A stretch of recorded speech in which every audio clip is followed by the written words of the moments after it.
നിങ്ങൾ ഇതുപോലെ നിങ്ങളുടെ മൊബൈൽ ഫോൺ ചാർജ് ചെയ്തുകൊണ്ട് ഉപയോഗിക്കുന്നതാണോ എങ്കിൽ ഈ വീഡിയോ നിങ്ങൾക്കുള്ളതാണ്. നിങ്ങൾ ഇതുപോലെ മൊബൈൽ ഫോൺ ചാർജ് ചെയ്ത് ഉപയോഗിക്കുന്നതുകൊണ്ട് തന്നെ നിങ്ങളെ ബാറ്ററി ലൈഫ് നല്ലതുപോലെ ഡിക്രീസ് ചെയ്യാനുള്ള സാധ്യതയുണ്ട്. മാത്രമല്ല നിങ്ങളുടെ മൊബൈൽ ഫോൺ ഓവറായിട്ട് ഹീറ്റ് ചെയ്യാനുള്ള സാധ്യതയാണ് ഒന്നാമത്തെ കാര്യം. അതിനുശേഷം തന്നെ രണ്ടാമത്തേന്ന് പറയുന്നത് നിങ്ങൾ എപ്പോഴും ചാർജ് ചെയ്യുക, ചാർജ് അൺപ്ലഗ് ചെയ്യുക, അത് ചെയ്യുന്നതിലൂടെ നിങ്ങളുടെ മൊബൈൽ ഫോൺ ഇങ്ങനൊരു അവസ്ഥയിലേക്ക് പോകാനുള്ള സാധ്യതയുണ്ട്. ബാറ്ററി ലൈഫ് ഡിക്രീസ് ആവാനുള്ള സാധ്യതയുണ്ട്.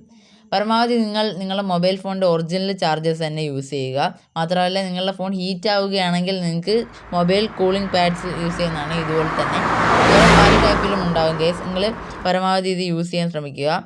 അതിനുശേഷം നിങ്ങൾ ഇതുപോലെ ഫ്രീ ആയിട്ട് വെക്കുക മൊബൈൽ ഫോൺ.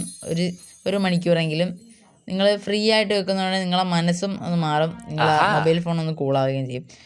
ഗൈസ് നിങ്ങൾ ലാസ്റ്റ് ആൻഡ് ഫൈനൽ ടിപ്പ് എന്ന് പറയുന്നത് ഇതുപോലെ നിങ്ങളൊരു ഹാബിറ്റ് കലണ്ടർ ഉണ്ടാക്കുക. മൊബൈൽ ചാർജിങ് എത്ര പെർസെൻറ്റേജ് ആകുമ്പോൾ ചാർജ് ചെയ്യണം, അങ്ങനെ ഒരു കലണ്ടർ ഉണ്ടാക്കുക. ഗൈസ് അപ്പോൾ നമ്മൾ ഇന്നത്തെ വീഡിയോ ഇത്രയുള്ളൂ ഗൈസ്. നമുക്ക് ഇനി അടുത്ത വീഡിയോ കാണാം. Bye bye. നിൽക്കുമ്പോൾ ഇപ്പോൾ വെക്കാം.